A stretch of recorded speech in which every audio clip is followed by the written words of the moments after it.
Akhul Islam azani Allah wa iyyakum. Allah menurunkan Al-Quran, Allah menurunkan hadis Nabi Sallallahu Alaihi Wasallam. Dua perkara ini yang merupakan pondasi dasar agama kita.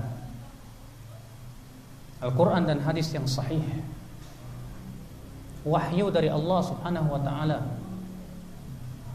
Allah Taala berfirman, wa anzalna ilaika dzikra litubayyana lin-nas, dan kami turunkan kepada engkau wahai Muhammad adzikr litubayyana lin-nas, agar kamu menjelaskan kepada manusia. Maka Rasulullah SAW pun menjelaskan kepada kita tentang Al-Quranul Karim. Rasulullah SAW pun mempraktekkan kepada kita bagaimana tata cara beribadah kepada Allah. Beliau bersabda, "Shallu kama ra'aitumuni usolli." Salatlah kamu sebagaimana kamu melihat aku salat. Beliau juga bersabda, "Khudhu anni manasikakum." Ambil dariku manasik haji kalian. Maka dari itu, akhul Islam azani Allah wa iyyakum, agama kita adalah yang berasal dari wahyu. Agama kita tidak berdasarkan kepada ra'yu, akan tetapi berdasarkan kepada wahyu. Ra'yu, pendapat manusia, hanyalah dijadikan alat untuk memahami wahyu, bukan untuk menentang, apalagi untuk menyaingi wahyu, sama sekali tidak. Agama kita berdasarkan wahyu, yaitu berupa Al-Quran dan hadis Nabi Sallallahu Alaihi Wasallam. Siapa ya akhwat Islam yang berpegang kepada Al-Quran dan hadis Nabi Sallallahu Alaihi Wasallam, ia terjamin akan senantiasa terbimbing dalam kehidupannya. Dia tidak akan sesat selama-lamanya. Rasulullah Sallallahu Alaihi Wasallam bersabda, "Taraktu fikum al-amrain." Aku tinggalkan untuk kalian dua perkara. Ma in tamassaktum bihima lan tadillu. Selama kalian berpegang kepada dua perkara itu, kalian tidak akan tersesat selama-lamanya. Apa itu? Kitabullah wa sunnati. Kitab Allah dan sunnahku, kata Rasulullah SAW. Orang yang mempelajari Al-Quran dan hadis, dia akan terbimbing hidupnya, dan insya Allah dia akan terjaga dari kekafiran. Allah Ta'ala berfirman di dalam surat Al-Imran ayat 101, wa kaifa takfuruna wa antum tutla alaikum ayatullahi wa fikum rasuluh. Wa kaifa takfurun, bagaimana kalian akan menjadi kafir, wa antum tutla alaikum ayatullah, sementara kamu terus-menerus dibacakan ayat Allah, wa fikum rasuluh, dan pada diri kalian ada rasulnya. Setelah Rasulullah meninggal dunia ada sunnahnya. Al-Imam Ibnu Katsir rahimahullah berkata, wa kaifa takfurun, bagaimana kalian akan menjadi kafir? Artinya annal kufra ba'idun ankum, artinya kekafiran itu jauh dari kalian. Ini jaminan dari Allah Subhanahu wa taala, Bapak sekalian, bahwa orang yang senantiasa mempelajari Al-Qur'an dan hadis Nabi sallallahu alaihi wasallam, maka dia akan terbimbing hidupnya, dia akan jauh dari kekafiran. Sebaliknya, menyelisihi perintah Allah dan Rasulnya menjadikan seseorang terjerumus kepada kekafiran. Allah berfirman, "Falyahdharil ladzina yukhalifuna an amrih an tusibahum fitnatun aw yusibahum adzabun alim." Hendaklah waspada orang-orang yang sengaja menyelisihi perintah Rasulnya untuk ditimpa fitnah atau ditimpa adab yang pedih, kata Allah. Al-Imam Ahmad bin Hanbal ketika menafsirkan ayat ini, "Falyahdharil ladzina yukhalifuna an amri an tusibahum fitnah." Hendaklah waspada orang-orang yang sengaja menyelisih perintah Rasul itu untuk ditimpa fitnah. Apa kata Imam Ahmad? Atadri mal fitnah? Kamu tahu apa yang dimaksud dengan oleh Allah dalam ayat ini? Apa yang dimaksud dengan fitnah dalam ayat ini? Hiyal kufr, hiya syirk, kata beliau, yaitu kesyirikan, kekafiran. Fala'alla ahadakum yukhalifu qawla Rasul sallallahu alaihi wasallam amdan. Barangkali kata beliau seseorang dari kalian ada yang sengaja menyelisih perintah Rasul, fa'alqallahu fi qalbi syirk. Lalu Allah lemparkan ke hatinya kecondongan kepada kesyirikan. Allah lemparkan ke dalam hatinya kecondongan kepada kekufuran. Ini menunjukkan Bapak sekalian, kita sebagai seorang muslim untuk senantiasa berpegang kepada Al-Quran dan hadis Nabi Sallallahu Alaihi Wasallam. Itulah kebenaran yang harus kita pegang bersama-sama, yaitu yang berasal dari Al-Quran dan hadis Nabi Sallallahu Alaihi Wasallam. Namun Bapak sekalian, di dalam memahami Al-Quran dan hadis pun kita penting memahami tata cara yang benar. Banyak orang membawakan ayat Al-Quran, tapi ternyata pemahamannya aneh. Banyak orang membawakan hadis-hadis, bahkan hadisnya sahih, tapi ternyata pemahamannya aneh. Saya buat contoh misalnya, ketika ada seseorang membawakan firman Allah Subhanahu wa taala, innamat taubatu 'alallah lilladzina ya'maluna su'a bijahalah. Sesungguhnya taubat itu di sisi Allah hanyalah untuk orang-orang yang melakukan keburukan bijahalah, dengan kebodohan. Ada orang memahami ayat ini dengan pemahaman yang salah. Dia mengatakan ayat ini menunjukkan orang yang diberikan taubat oleh Allah adalah orang yang melakukan maksiat dalam keadaan dia bodoh alias tidak tahu. Adapun kalau dia tahu itu maksiat atau tidak bodoh, maka tidak ada pintu taubat buat dia. Subhanallah. Dan ini pemahaman ini ada, Pak. Ini pemahaman yang salah. Bukan kita tidak salahkan ayat Al-Quran, tapi kita katakan pemahamannya yang salah. Berarti orang kalau kita berbuat maksiat dalam keadaan kita tahu itu maksiat, kemudian kita bertaubat kepada Allah, artinya taubat kita tidak diterima oleh Allah. Subhanallah, kalau begitu sangat bertabrakan dengan ayat-ayat dan hadis-hadis yang banyak bahwasanya Allah memaafkan seluruh dosa. Di antaranya Allah berfirman, "Qul ibadiyalladzina asrafu ala anfusihim la taqnatu mir rahmatillah." Katakan wahai Muhammad kepada hamba-hambaku yang melampaui batas itu, jangan kalian merasa putus asa dari rahmat Allah. Innallaha yaghfiru dzunuba jami'a. Sesungguhnya Allah mengampuni seluruh dosa. Innahu huwal ghafurur rahim. Sesungguhnya Allah Maha Pengampun lagi Maha Penyayang. Demikian pula dalam hadis qudsi yang dikeluarkan oleh Tirmidzi, dan Tirmidzi berkata hadis ini hasan. Allah Ta'ala berfirman, "Ya ibna Adam, innaka law balaghat dhunubuka anana as-sama' thumma astaghfartani ghafartu laka ya fala ubali."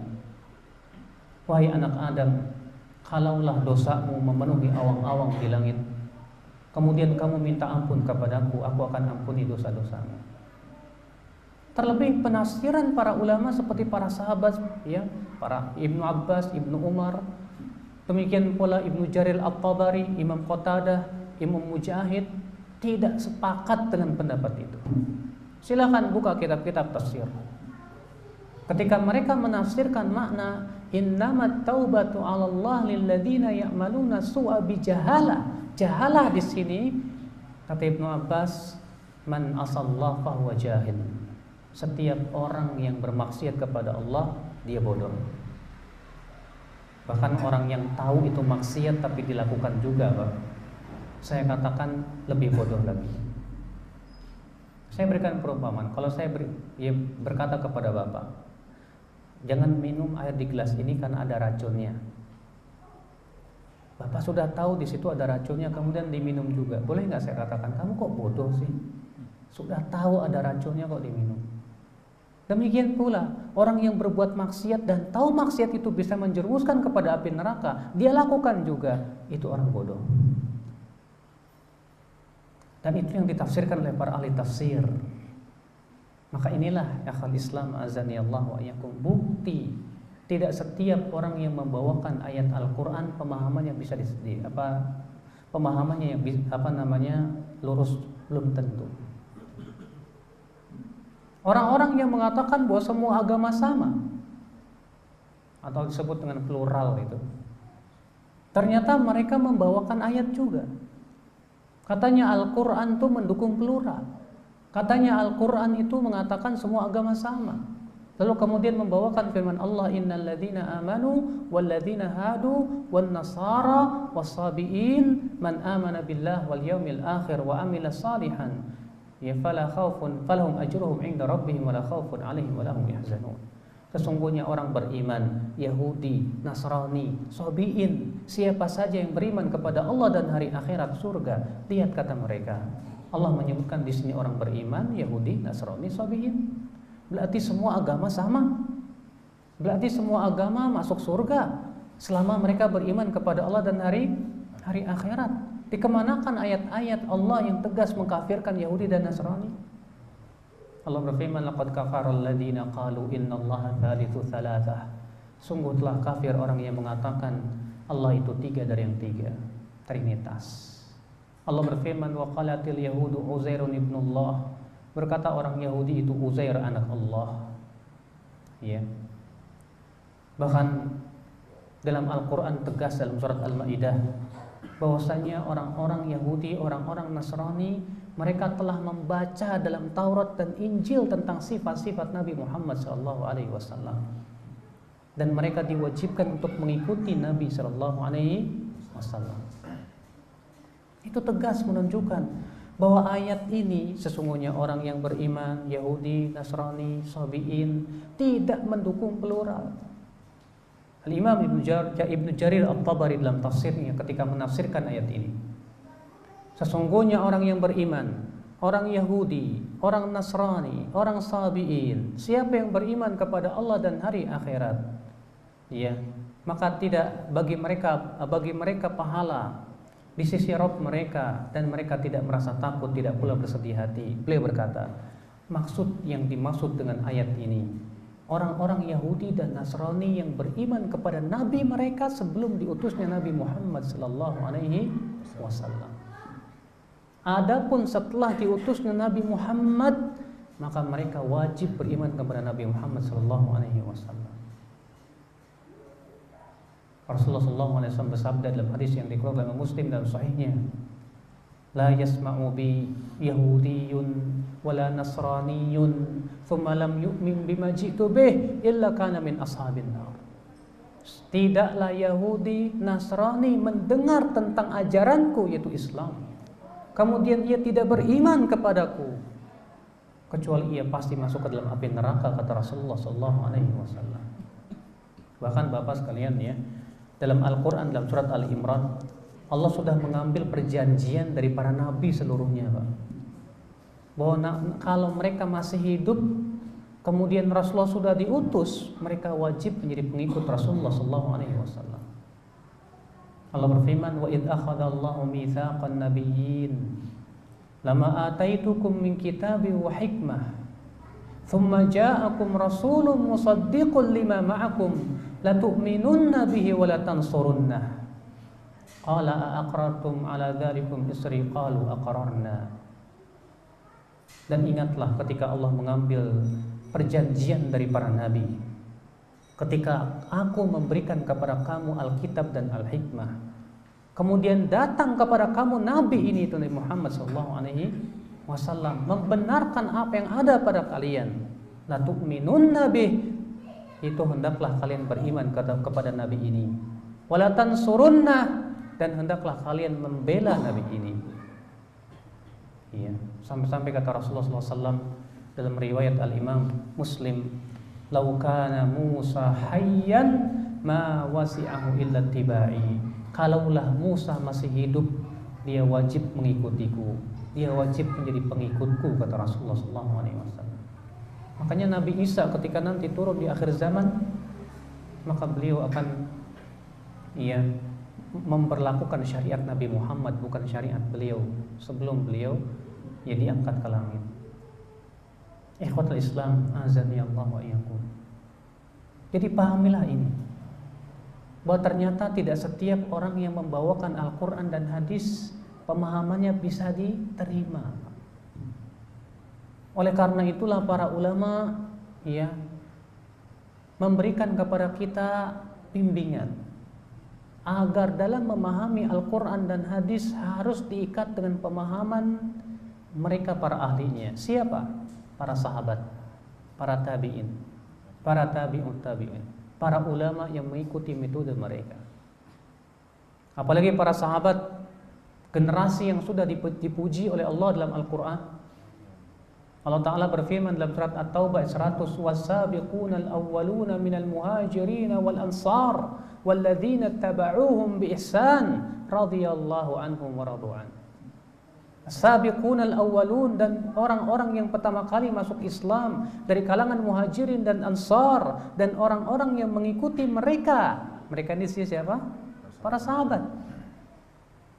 Dan orang-orang yang mengikuti mereka dengan kebaikan, apa yang terjadi? Allah ridho kepada mereka, mereka pun ridho kepada Allah. Tidak ada generasi yang dinyatakan keridhoannya oleh Allah kecuali generasi para sahabat Rasulullah sallallahu alaihi wasallam. Rasulullah sallallahu alaihi wasallam pun memuji dalam hadis-hadisnya yang sahih. Bahkan Rasulullah memerintahkan kita mengikuti sunnah mereka. Dalam hadis yang diriwayatkan Imam At-Tahawi dalam kitab Mushkil al-Athar dan sanadnya sahih, wa Rasulullah sallallahu alaihi wasallam bersabda, "Innaha satakunu fitan." Nanti akan muncul fitnah-fitnah. Lalu seorang sahabat yang bernama Hudzaifah berkata, "Ya Rasulullah, madza nasna'u?" Apa yang harus kami lakukan wahai Rasulullah kalau muncul fitnah-fitnah itu? Fitnah di sini artinya apa? Penyimpangan-penyimpangan dalam agama. Apa kata Rasulullah? Tarji'una ila amrikumul awwal. Hendaklah kamu kembali kepada urusan kamu yang pertama. Urusan yang pertama siapa? Para sahabat Rasulullah sallallahu alaihi wasallam. Subhanallah, ketika Rasulullah mengabarkan kepada para sahabat nanti akan muncul fitnah-fitnah, yaitu penyimpangan-penyimpangan dari agama. Fitnah-fitnah yang dimaksud di sini pemikiran-pemikiran yang menyesatkan. Ternyata Rasulullah sallallahu alaihi wasallam mengatakan solusinya, tarji'una ila amrikumul awwal. Hendaklah kalian kembali kepada urusan kalian yang pertama. Al-Imam Abu Daud, demikian pula At-Tirmidzi, dan Tirmidzi berkata hadis hasan sahih, meriwayatkan dari hadis Al-Irbad bin Sariyah, seorang sahabat yang mulia, di mana Al-Irbad bin Sariyah berkata, wa'adhana Rasulullah sallallahu alaihi wasallam mau'izatan dharafat minha al-uyun wa wajilat minha al-qulub. Faqulna ya Rasulullah ka'annaha mau'izatu muwaddi'in fa'ausina. Suatu hari Rasulullah SAW memberikan kepada kami nasihat yang membuat hati kami takut, air mata kami berlinang. Lalu kami berkata, wahai Rasulullah, seakan-akan ini nasihat orang yang ingin berpisah, wahai Rasulullah. Fa'ausina, tolong berikan wasiat kepada kami. Maka Rasulullah SAW bersabda, usikum bitaqwallah was-sam'i wat-ta'ah. Wa in ta'ammaru 'alaikum 'abdun habasyi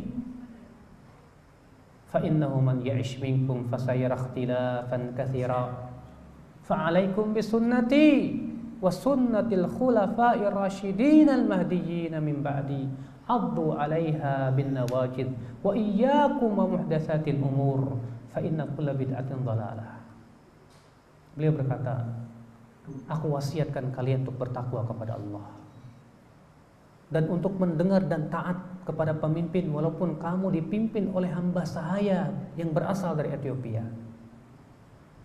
Sesungguhnya kata Rasulullah, orang yang hidup nanti setelahku akan melihat perpecahan yang banyak. Lalu Rasulullah bersabda, maka hendaklah kalian berpegang kepada sunnahku dan sunnah khulafa ar-rasyidin yang tertunjuki setelahku. Gigit ia dengan gigi geram dan jauhi oleh kalian perkara-perkara yang diada-adakan, karena setiap bid'ah itu sesat, kata beliau. Subhanallah, Rasulullah SAW mengatakan, ketika kalian melihat perpecahan, hendaklah berpegang kepada sunnahku dan sunnah. Ternyata Rasulullah tidak mencukupkan sunnahku, tapi ditambahkan oleh Rasulullah SAW apa? Sunnah khulafa'ur rasyidin. Dalam riwayat yang lain yang dikeluarkan oleh Abu Daud, ma ana alaihi wa ashabi, yaitu yang aku dan para sahabatku di atasnya. Subhanallah, ini adalah merupakan pujian langsung dari Rasulullah SAW terhadap para sahabat Rasulullah SAW. Abdullah bin Mas'ud radhiyallahu anhu berkata sebagaimana dikeluarkan Ibnu Battah dengan sanad yang sahih. Kata Abdullah bin Mas'ud, "Man kana minkum mustannan falyastanni biman qad mat. Ulaika ashabu Rasulillah sallallahu alaihi wasallam. Fa innahum abarrun nasi quluban wa a'maquhum ilman wa aqalluhum takallufa. Qauman ikhtarahum Allah li suhbati nabiyyih." Ya. Kata beliau, siapa di antara kalian yang ingin mengambil suri tauladan, ambillah dari para sahabat. Karena mereka orang yang paling bening hatinya, yang paling dalam ilmunya, yang paling ringan bebannya, dan yang paling lurus petunjuknya. Mereka suatu kaum yang memang Allah pilih untuk menjadi sahabat sahabat Nabi Muhammad sallallahu alaihi wasallam. Subhanallah, akhul Islam azani Allah wa iyyakum.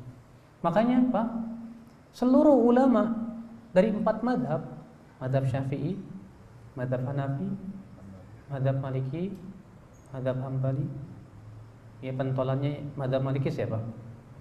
Imam Malik bin Anas. Pentolannya madhab Syafi'i, Imam Syafi'i. Imam Syafi'i namanya siapa, Pak? Muhammad bin Idris. Abu Hanifah namanya siapa? Nu'man bin Thabit. Madhab Hambali ininya siapa? Imam Ahmad bin Hanbal. 4 imam ini seluruhnya sepakat untuk wajibnya memahami pemahaman para sahabat, mengambil pemahaman para sahabat. Saya akan sebutkan perkataan mereka satu persatu, dimulai dari Imam Malik bin Anas rahimahullah. Imam Malik berkata, lan yasluha amru hadhil ummah illa bima saluha bi awwaluha. Tidak akan beres urusan umat Islam ini kecuali dengan apa yang membereskan generasi pertamanya. Generasi yang pertama di sini apa? Para sahabat. Abu Hanifah berkata, "Idza ja'ana an Rasulillah sallallahu alaihi wasallam fa'ala ar-ra'si wal 'ain. Wa idza ja'ana an sahabati Rasulillah sallallahu alaihi wasallam fa'ala ar-ra'si wal 'ain. Wa idza ja'ana an ghairihim fahum rijal wa nahnu rijal." Kata Abu Hanifah, apabila datang dari Rasulullah maka harus di atas kepala dan mata, artinya harus diterima. Dan apabila datang dari sahabat Rasulullah maka harus di atas kepala dan mata, harus diterima. Dan apabila datang selain mereka, mereka laki-laki, kami juga laki-laki. Lihat Abu Hanifah rahimahullah. Berkata Imam Asy-Syafi'i, apalagi Imam Syafi'i, Pak, pembelaan beliau terhadap manhaj sahabat luar biasa. Bahkan beliau memberikan kaidah-kaidah yang luar biasa yang menjadi bimbingan para ulama setelahnya di dalam memahami pemahaman para sahabat. Sebagaimana diriwayatkan oleh Ar-Rabi' bin Sulaiman dari Al-Imam Asy-Syafi'i rahimahullah, dan disebutkan itu oleh Imam Ibnu Qayyim dalam kitab I'lamul Muwaqqi'in. Imam Syafi'i berkata, "Waqad athnallahu tabaraka wa ta'ala ashab Rasulillah sallallahu alaihi wasallam fi kitabihil karim wa ala lisani nabihi. Sungguh Allah telah memuji para sahabat di dalam Al-Qur'an dan melalui lisan Rasulnya sallallahu alaihi wasallam. Lalu beliau berkata, wa hum fauqana fi kulli ilmin wajtihadin wa wara'in wastimbatin. Mereka para sahabat di atas kita. Kita di sini bukan antum, para Imam Syafi'i maksudnya. Ya. Mereka para sahabat di atas kita, Imam Syafi'i yang bicara ini. Dalam masalah ilmu, dalam masalah akal, dalam masalah istinbat, dalam masalah kewaraan, dalam masalah istidrak, semuanya dalam perkara agama, kata Imam Syafi'i, mereka di atas kita. Imam Syafi'i rahimahullah. Lalu beliau berkata lagi, wa ara'uhum lana ahmad wa aula lana indana min ara'ina li anfusina. Pendapat mereka lebih terpuji buat kita dan lebih layak untuk kita ikuti daripada pendapat kita sendiri. Lalu kemudian beliau berkata, wa ijma'uhum indana hujjah in ijtama'u. Kesepakatan mereka adalah hujjah ketika mereka bersepakat. Ya. Wa in ikhtalafu nasiru ila qauli wahidin minhum. Tapi kalau mereka berselisih, kata beliau, maka kita pilih salah satu pendapatnya yang paling kuat. Wa in qala wahidun minhum wa lam yu'raf lahum mukhalifun. Dan kalau salah seorang sahabat berpendapat lalu tidak ada sahabat lain yang menyelisih pendapat ini, ya fahuwa aidan indana hujjah, maka itu pun menurut kami hujjah atau dalil.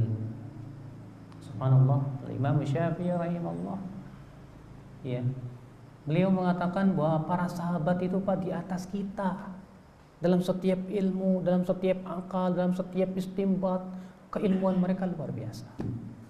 Bahkan Imam Syafi'i mengatakan pendapat mereka itu lebih layak untuk kita ikuti daripada pendapat kita sendiri. Masya Allah.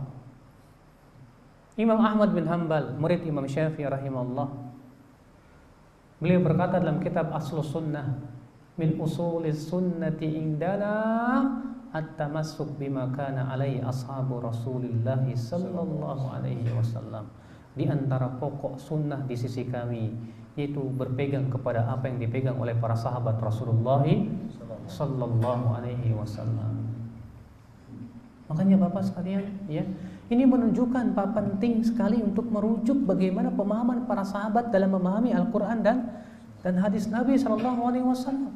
Dan alhamdulillah Pak, kitab-kitab tafsir seperti tafsir Ibnu Katsir, tafsir At-Tabari selalu membawakan pendapat-pendapat para sahabat ketika menafsirkan Al-Qur'anul Karim. Demikian pula kitab fatwa-fatwa para sahabat telah dikumpulkan oleh para ulama seperti dalam kitab Al-Musannaf Abdul Razzaq, Al-Musannafnya Ibn Abi Syaibah, demikian pula Imam Ad-Darimi dalam sunannya, banyak lagi yang lainnya. Cuman sayangnya kenapa kita belum pernah membacanya? Kenapa? Karena buku itu belum diterjemahkan ke bahasa Indonesia. Ya, sehingga tidak tersentuh oleh tangan-tangan kita. Ya, itulah memang sayang, seribu sayang. Ikhwatul Islam, azani Allah wa iyyakum. Jadi ini Al-Quran dan hadis sesuai dengan pemahaman siapa? Kalau setiap muslim berkata saya Al-Quran dan hadis, tapi pemahamannya pemahaman saya sendiri, saya yakin akan terjadi perpecahan walaupun Al-Quran dan hadisnya sama. Berarti pemahaman kita harus sesuai dengan apa yang dipahami oleh para sahabat, para tabi'in, dan para ulama yang mengikuti mereka. Ya, seperti Al-Imam Malik bin Anas, Imam Syafi'i rahimahullah, Imam Abu Hanifah, Imam Ahmad bin Hanbal. Mereka dalam akidah satu, tidak ada perbedaan. Walaupun dalam masalah fikih terjadi perselisihan. Iya, tapi dalam masalah pokok-pokok, agama, usuluddin, mereka semua satu, Pak. Tidak ada perbedaan di antara mereka. Kecuali Abu Hanifah di situ ada sedikit perbedaan dalam masalah amal. Ikhwatul Islam, azani Allah wa iyyakum. Inilah kebenaran. Inilah al-haq yang harus senantiasa kita pegang, ya akhul Islam. Karena memang di zaman ini, akhi, subhanallah, kebenaran itu terkadang samar di mata kita. Kenapa? Akibat daripada kurangnya keilmuan kita terhadap Al-Quran, terhadap sunnah, dan terhadap pemahaman para ulama setelahnya. Kita tidak pernah baca masalahnya. Kita melihat kok kaum muslimin ya beragam-ragam macam-macam Al-Quran dan hadisnya, kan mereka juga semua berdasarkan pada Al-Quran dan hadis, tapi kok pemahamannya beda. Nah, Mbak, kalau pemahaman itu dikembalikan kepada pemahaman sendiri-sendiri, saya yakin akan terjadi perbedaan. Tapi kalau kita mengikuti metode para sahabat, para tabi'in, para tabi'un tabi'in, demikian pula imam yang 4, bagaimana tata cara memahami Al-Quran dan hadis Nabi SAW, kaidah-kaidah syar'iyyahnya yang telah mereka tetapkan dalam kitab-kitab mereka, kita akan faham mana yang hak dan mana yang batil.